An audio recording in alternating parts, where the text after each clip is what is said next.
Abusia mame Emma watna say so Emma kwa from emergency Ghana TV esomra Susana Susara mensakano me ba no me pense mu ede Emma onenesto wo ho Emma ye no eye enema mi bi ode nasem ababetan krobia so onka bi ma ne nyina ene se one abrante bi etimi atena wade ase for 30 good years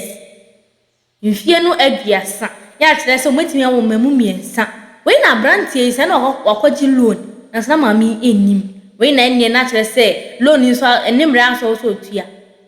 meanwhile so no dey dan omotim no so na kwakwa collateral asemo ebusia siken so ntimi ntie na we dey was obon na gira mane anesa na we na nyame nchaade metimi etuka ni nyina ase awie no mutuka ni nyina ase metimi etuka ka nyina awie a be men kokana ntia oba one neti no a one na agbobra etimi aya japade asi wono abaya na bodam abusia asem ni mo abreko mami di asem no aba bedan krobia ni nyansa wo se wabodam 20 minutes na biem mo ya 30 good years in marriage a metimi aye bibia asi wono afa na papa hu se wabodam oda so na bedan krobia so ka bi ema no so nesa etimi enka ni ono so deserve e wabodeni ontimi ne ntina biem onfa ne ono so ne brain no enfa ne de ema no na so dwe intumi emro ode nsam nyimu nchemu pi na netu eja na me nsem ne kwatin sima mami edit eja ne nyimu nchemu ne tinsa cha ya dwen e da fa ho comment section e ho so remember to like na share na subscribe ete mi ko video no hello akwaba ya eja what to say me pa cho me hoye nyame adumti good udi de say bewura me pa cho me de Joyce Mensa Joyce Mensa ufri ha medume hwa so ni importa mo hwa na ate kwa abri mu a good Joyce awie asem ben ene de we free bampana se edo abayedim ha nyabotre hyase kirem na meni mabegafo ni matiefu nyina ante ase yie de ene de waba begafo me damas nyame shiram de dima bahaye meni be me bi atena mfinhia ekwa aduasani wow na emu nsam di bibiri na kakra bi na metehu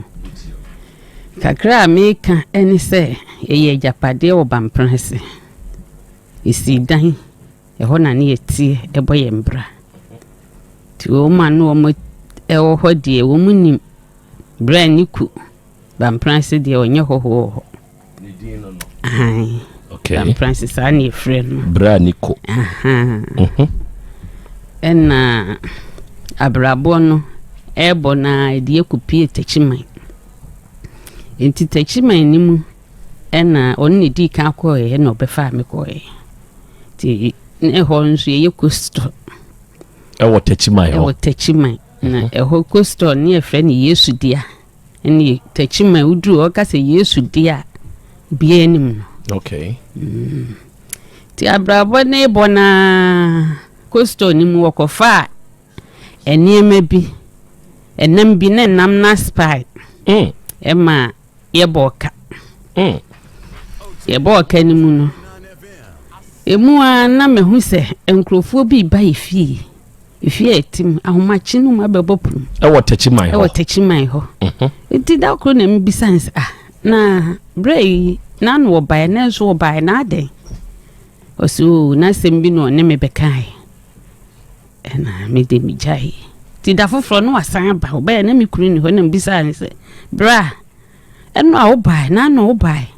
ni nyina so mami hu asem kuru nti a obae no so kuru ba no obisa no nipa na otaba mu fie aba hon odo na obusa na wo kasa asem ye biatro okay na am so okay se me kunu ba ni mebusa na asem ba e ma me ho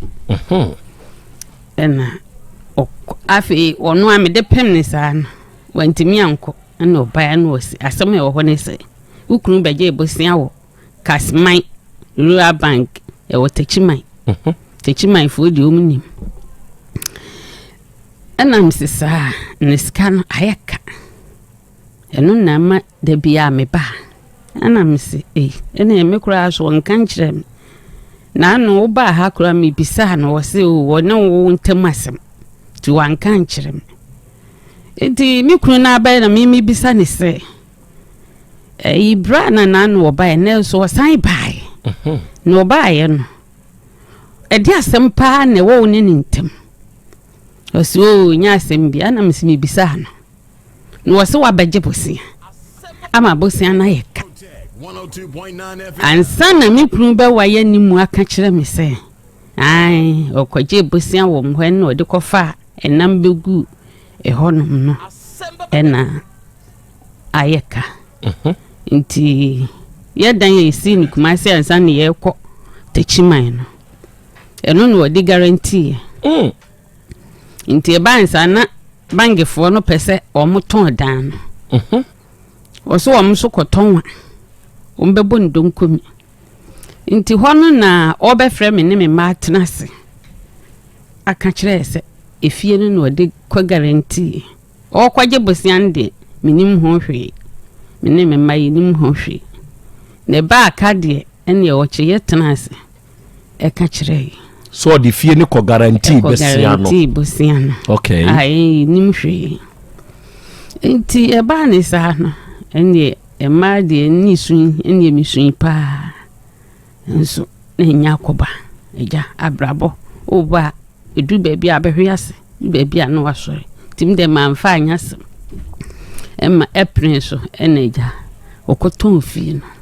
no odi bi kotua aka no wa beton bampna si fie no edi akwa kotua bank ka no okay oton ya otua ye nkakre kai na ya to asase bi wo ene edi ebisha ase se yeto e wotachiman ho eneja yeto ye ene ye duru rent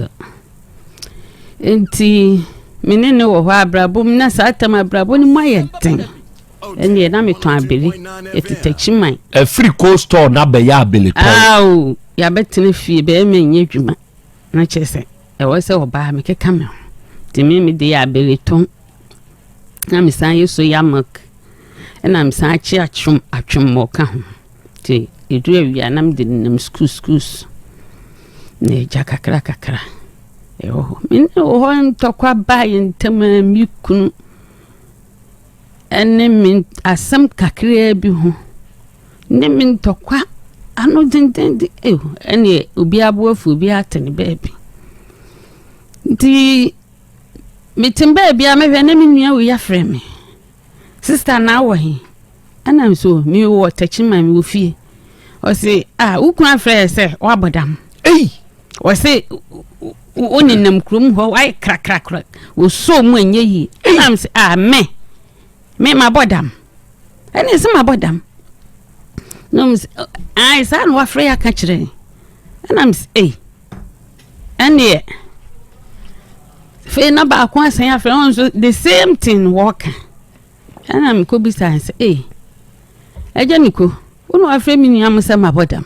timi no wo ha se mabodam fina kasana san hyasie manhu ye picture ye wale etwitwa ye nyina na ba me asesa ni nyina no otwegya atum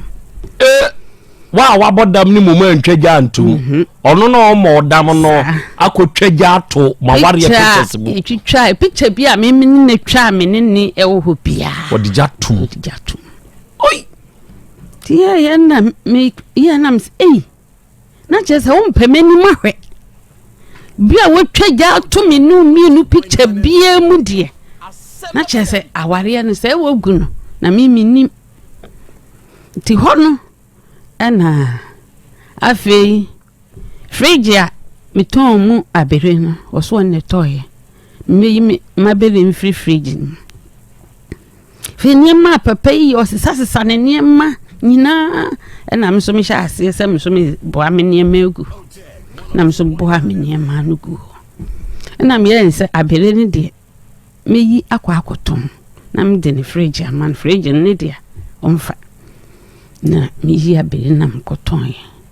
ti e ban sa na chese asetena oni meteno na nye na me se sa de a mebe me kurum beba wonchi na se opemia obeba ena eja me be me kurum ti e ba na mbebo abusua mane se na ato me abusua frɛ no edikan no so ma me busuye tu nipa kan ho me ekọ maame ho ekọ maame ho kọ away o maame we hwan overseas ene ekọ kan na afi de o maame frɛ no na obai ene ebusua ye tenase ene yekekan ya antentam ne san de hye da foforo ene san tena so antentam ti ya tena so prince ya ye kan de ma waresem ya waresem no okay nti antentam na de ben se yebusua nso omu hwaware de siesie ti bisa me se bia se ukunu asisese onware ubiem na won so wogitum se anasa wonyintu nam so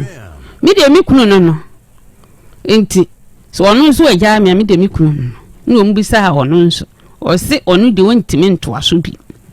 na agya abusua ne yense so wontimi ntoaso bi mu de ha ene wonsum me abusua ne kan ene ese me kwatena hwen se akonhuma beba sa akonhuma mani se me disi ene abusua no ebisa ne se ene ese no odi besum me wanka so mbisa me na nso me se magin 3 billion okay so be gene say 3 billion enna omuse omo kwaba afi ene busumi ya yewu mu ya yewu wo mu bi ebe pem sabri enna me se woke se na no na mfren se wontimi nsumi one day ye japade wo techiman yenton na memfa me de anya dwuma ese me kwaji obi material odwum na maso akwachima sane menya me ma no aduane me se me 50 years nye de bia na metimi akọ achima me friend ne ka che nye mimi nti no wo ba beton ni fie nye mimi nti en wo ba beton ni fie ena brad ko na kansa ai won ne kansa me ku Nicholas kokwe champon onne kansa nye mimi nti no wo beton ni fie tama obo bange kano ana me so aberendi ema yedidi no die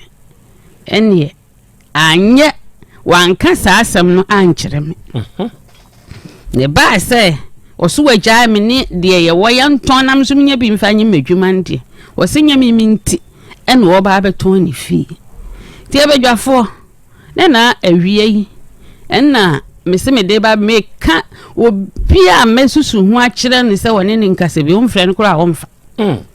na mese sa de me de ba bedam na masim nyina ni se ya ye ken Nicholas kokwe champon ke fan wo e ba cho techiman oda so techiman e ba cho wo ye adwuma ben se ho ise ne de wo ye ball adwuma o division 2 obobo o team e wo techiman yo ye noa no ye no ye e wo ho okay oni ono ne nabusua na ahia e na momode asem ato nanim sebe se ye besre so ana ye nsre so ono na dia wadija ye ba afimie na wono mo meka afi enfie mienu ni die na won so ni wabusua amasa pini akọ ono nso ne nabusua ho bio asam no me braba kuna ne die ni mu ena na eja ye ntutoye brabo edi nyame mfa ne krensi ena owu a ompa de pa owu be fa no te ba ne sa ne die ebusua no enke bibia enkyere omo no no na meme ne ni udi nkomo ofon so se ya nka wono bepene nanka de wo ye ntem ya ton na eja asumdua aba ena onso mpenisa enu nti na me de abedam enti onsan kwa abusua ne ko se bia asem a ye de to mo anim emfie mienu nie yente hwi mfiri mano onko ho bio wabusua ne bia hanso onko ho bio uni odi anim ni wi ye mo onko ho bio okay onne wo masai mi nene wo memien mema mienu na wo udi nkan wo bi dada ansa na ne wade onne bono wawo minni ni ma no mien na no ono nso wo ma me ba cho David ono nso ni ma okay me enhwe ede na beka ba ma a wone oyerete se ye nyina ye tutu ada fie so ne akwa ntuom na ba ma be frefie aka kire busua se me ma bodam wa kantuom wo de ni besie ama abasa e ba cho no die yeso no a ene betu ne mtrudu aka ade akasakasa no ba no ntem no de na woyo enti a wo so ye bodam ni me ba cho me kura me nim de na me ye wo sese de mo ne oma bi wo boro no aha me kana se saa no aka na wo se ne de mo ne oma wo pena bo me say hwe wo de abo peno ipa cho de wo na mo awudi na tem ipa cho de okay de ne kofa akasakasa ba wo den tem de kofa akasakasa ba ye ya me mama sim ya ho no kofa baby ena akasakasa eno kura anya ho asem na me ne ka me ye ba yiye wo kumase ha no nso be ayiwa na ayiwo mimi fie na mimi di kan ba nti akire no ne me ba panyin ne bae kumase ha ti mba panyin de osan koi to no koi no ofra mi se ma me ne da akora ba kumase ande ma ba techima na da de oda su kumase na me ka se o papa wa hale nti o bae on frame mi nti mi de ye na yesu o baby a ono nso ne o maame mfie nchen a papa no nso ni mbom nti ba sa me menda me ko kochi a papa no ti mi duru baby o mo na me se ne mi yure fie ho na makwa akohwe so ho ampa ti mi wura ho no ho na me se eja nti wa ba no wan frɛ me kakrare ana ye wie fie kura sanka wo ba ye kura sanka ba ba chia eja wankasa wanka hwe ankyere ti free hanum ekoye no na meme ne ka se asembia wo yentema yentena sini sisi o kan sa ni ba jo nti asema ebe free na no anse sa wo se me mpna ne asemesi na mso se nye hu no ho asem na meka mesi asembia wo yentema yehwe ni sisi mumienu ai afi no wa frɛ sa ba akoro no se me yire se mempena eno anam se bema me no na edi nkomo na de na akofre obi sese eni ofre oba no na yire se me o mempena no ena se tie ba sa eno ne kopeja sa entokwa ne bae na yo ba wani nso no ana se ka so obi ani nso ni kuna wote ase e pacho meti ase pa sa na ade yo no o mana sumdue woni fie me o ye ne stress o nye ne peace mi nim de na me kura mabusuafo kura no da etina se ani ye kan asem ni fie boys kura nsem ano no wakekenti no mu ye o madwense nkombebo no fi se ne wo kan nyame ntisa o mi suban mi suban na yankoye chi o ko so na ye den na ehye esika no eno na make se obi de nam bre no ne nam na spy nam na spy ho ne mahwe ase eno no sa ta ma na ko store ne wo ho de no wo hawo ni ho ana ho nso ne hawo ho e ba che ho de no hawo bi eni ho okay nam wo mu fie dada wo ba mpna se e ba che enti oton de dawo ne ntem no tua bank ka no ho na sansensem we nyina acha ase sanity okay na da na wo free tachi my ho no wan kan kire nse kwakwe menu nyina na beje tachi mi asase ye fie wo kumase ye koton ye ene ye di bi ba be hyehye sa da we enti se me kode ya fa me chefe wo mame na me nkona oja ho bai ne ho no se ho na awade ni nyenwuye sa tam ne de na ntokwa na aba ena me na mnim se bi abo na adwun process e wo pesu oja me ntina no ye sa na sese si awade ni ngui ana wunnim se ngui ono ato na nim tuo mabusuafo ho no na busuan ni wo ho o se o ntimi ntoa so bi aha oye wo ho ade oye me ho ade abusua je utiri nsa free ne ba cho an ene yesa awade ne ngui ana wonso hunu ne ho se hunu ho se ono abie na no aka sa asem ne de awade ne gu ana sa be ma waso odo okura na ade ne na waso wonno okura ono wo sesa ne niema na mso ma sesa me de nenso awade se ya ye kan wo onfa nsa bia nkoma ne se wagya awade meboa se ya kan emu ade esese wohwo kire se wode agya wo kwan no wonyoe ntuma awade ne gu ana se da so te ase Joyce ifacho ene daso ho ajise etumi yesa amamre no sanu obia ade no mamintia die bi oda so pewukuno sisi a wote heya wabe oda so pewade aka kire ye ifacho debi ndi okay ebra wo sisa wo nioma pie free wa ware free tachiban ba kumase no be ma na bai se bia mene me yire neti wa kwantuom wasesa ne nioma free me nchen me behwe abusua se wo wa ha otusa na mo no wanye bida abusua no kura friend no so omba ne botaye ne sen ndi na minim sa ha kakrai amamre kwa so oba de achi abe fami be wura de krobia sante kotoko eka wa hafa mame sa de we emema bebre ye homfom so ya onum nim amamre ni amane enti enei o man hwe ya ye betwe wo no mo abo so muntie oba wakotua ni tiri ade me madinki aka na no wa afidie iso se abusua moje papa de je maame de na moje akonta gisi kwan de na wuwi a wo sen ba be ka se abusua de no sa de na nyama mre munyai de mo ye no na mo ya se no na anu ya krachi bi amane bu afu e mo se ge ne kro na ho nware ne bio afege yi sugune maame ne papa so sa de na ne papa akọ frɛ boy no akọ ka kire on na abusua sa aka na abusua de ye nyane sa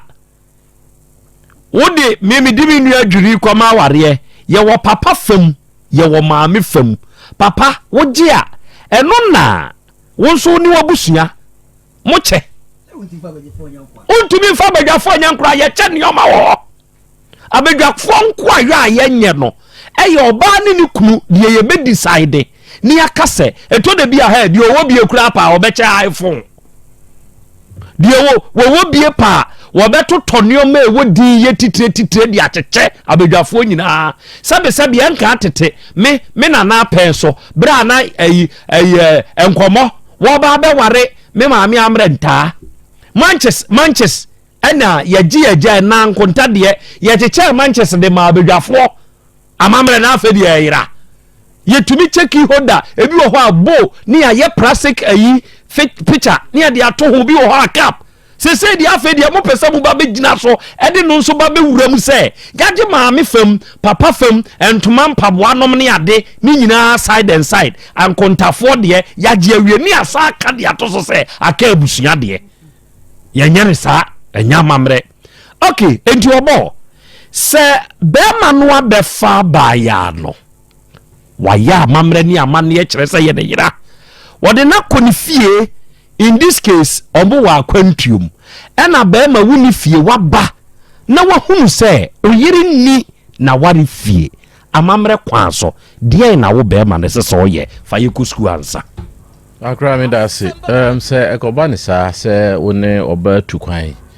obeji ni frabusua ho oba onni ho a de wo se oye ene se okọ na okọ hwehwe no ne se wanhunu a de woye ne se obekọ oba na abusua ho na wakọ bo mama ne ana wakọ bisa wo mo se akosia nyanyambia akosia na se ama waba fie ana ho eno mbebusa wo se ebia waba fie ana wo ma fie na wo bisa se na dai eno na wo be kire se o ye nyina ne wo fie me kwa afuom baaye na onni fie ma hwehwe no a na me se ebia waba fie enti aba ne saa na abebo abusua na mane a ɛhɔnom na abusua no sɛ yomu hunu a ombeka kyerɛ sɛ ɛne kɔhwehwɛ no bra yehu na sɛ yehu no nti kɔhwɛ no ana sɛ yenyina ɛhɔ no kuso abusua mafiafoɔ no ebi kura no abafie ba obetumi ahyɛ da aka kyerɛ sɛ yehu no enti sɛ yehu na ne aka kyerɛ sɛ de kɔhwehwɛ ne brɛ ɛfiri sɛ abusua no deɛ ɔmo nim sɛ wabɛgye ɔmo de hyeɛ no ɛde ne kɔ nti ɔmo de hyeɛ no wɔ hɔ nti kɔpem sɛ wonsɔ ne nsa mfa ne mmerɛ wɔ ɔmo no deɛ ɔmo gu so a ɛhwehwɛ no afiri wo hɔ nti sɛ di afe mfie mienu na wonhu no kra no aso ɔmo hwehwɛ no afiri hɔ kɔpem sɛ ebia yɛbɛhunu sɛ ebia bibibɔne asi anaa sɛ enipa no aha ɛne wɔ kɔpem sɛ ɔmo hu no no ɔmo nyae wo kɔpem sɛ wode ɔmo de hyeɛ bɛbrɛ wɔ mo nti sɛ wɔba akɔ ne fie ɛkɔ na ɔhunu a ɔsɛ ɔkɔ hwɛ no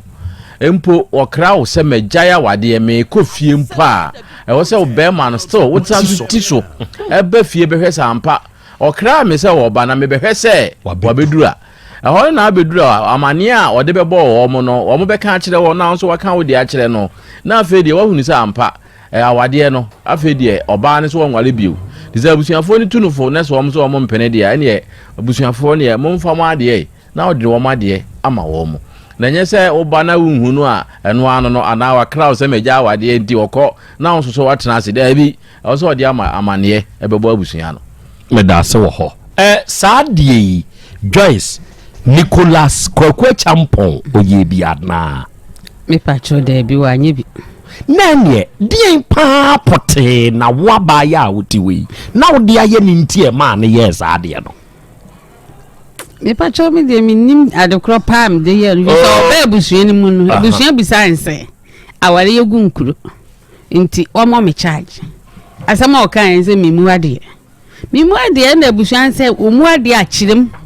oyese nti ni omu ade enso a wantumi ankyirem nti mi kura mi ti sesi ye mi ma de kura me na nawu mu no bibia ankoka papa enye grade wo ye ware ye kwa 30 years ni nawu ti obi e mi ni watena me ho a wa mfa me amre mabusuafo wa me bo me charge bia me kura me fa charge bia nko mabusua mu da ka we ye si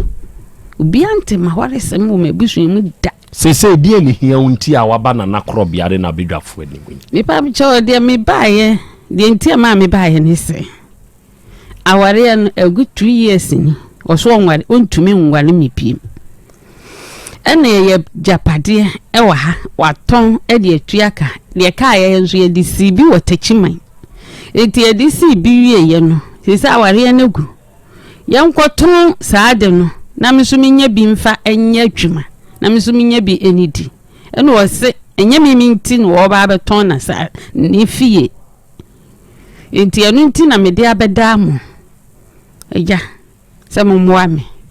na se baby amra no wo na so ka me ko hwe video no e ba ye na be ma na nkasa de ya accept se si anoko no wo ka ye adwuma pa na be ma yi ono a onja wo ma wonko ono so a one wontina waja obesi ho se me kwa aba 2 years ni ummaye umeja na wade se bia sika no boy ya ahye se esoma wa obetimi na negotiate obetimi ate so o media minya 3 menya 2.5 ana se 2 de minya 2.5 menya 2 ona ne keka de obe mo wakodu point a wo betimi wo be so na oba no so e comfortable with it te see fridge pampa wo watwa ma no so on fan ton any ice cream ni nema no so wo so fridge ho na automatic yin ni nema fi te say asemone na on oba yi de ye nje na so ankasa boni a oba kro oba yi e de be me ni na te say eso uja no enti no oji ne wo bibia watwa ma ni nyina be oba no say bra be sum no so nko de baby no obi ehu say oh awawe ni sese no yagunu wasum mi sese obi antama tete obi ani obi ani twaka bi ma eno so no wakokoshem 2 good years wa bada tete ho e twen so ba beja no so nya ne ba bi nso afa memma kosi kwada nkoda adwuma benkure ni abusia asamo oba so 50 years enya say okọ na even say ne mama wa brem ni pani fie mu ano no so ekui nenti na o asema busia story way ase akwa say mama die mu na so bekom na obi nso sa no so fem oba bi nso ho a ono so for the same situation mu be ma beja me na menko sume na obra me na wabo nya maya ma onyina fa me so me share ma me na me so me nko me baby hu na me nko bo me bra emfa sadia mi aminja wo so a me no me so a me ware japade a ye bechem na menya me die nti asemu eni say am bebre na mo pa ben dada eno no aben dada no wasan fa akwa no even say court marriage uja na we japade ni echem asemu ibo mo de wa dwen nam na so bi kwa na so so adwumfan akoma pa na ekwa be wi echem ne de boni na etua ne ka na oba bi de so no open wo mpen kwasesem oba open ne be ma owo ne bibia dada no be so egu na no open ewu otale ho dada no wi enso wasanso akoye no court marriage mo ko register bibia o court wuja na obeche awa mo beche japade ni anu anu no mema mwana mo ye mama enida ho ne yesu e ma ni bi etimi esisi mu no me wi echire na ka se manye se na manye ne the same way na mema so enja usa me do ebesi asena da se ne person said ye shemu ebi mema so like na channel subscribe eje our men also don't forget to leave a productive comment at the comment section. That's an ever sunset. Have you ever tried to buy something online only to get scammed, or have the seller waste your time? Or maybe you're a seller who spends hours preparing an order only for the buyer to cancel last minute? We get it. That's why we created Copland, a simple, secured marketplace designed to protect both buyers and sellers. Copland is here to end their frustrations with a reliable solution. Our team noticed that a lot of people are either being scammed or losing valuable time and resources due to unregulated marketplace practices. So we built Copland to tackle this problem. So Copland uses a secure payment method known as escrow, which keeps payment safe until both the buyers and the sellers are satisfied with the transaction. Here is how it works. When a buyer orders an item, the payment is held securely, meaning the seller doesn't get paid until the item is successfully delivered. The seller is notified and can accept or decline the order. If accepted, they reach out to arrange the delivery. Once the item is delivered, the seller marks it as delivered. So from there, the buyer has 48 hours to confirm they are happy with the product or to request a revision if there is any issue. When the buyer is satisfied, they accept the order and the funds are therefore released to the seller. If no action is taken within 48 hours, the order is automatically marked complete and the seller will be paid. Copland is here to build trust in online buying and selling. With our escrow system, both buyers and sellers can feel secure, knowing their time and money are protected. So why not try Copland for your next online transaction? Visit us at www.copland.coplandtechnologies.com.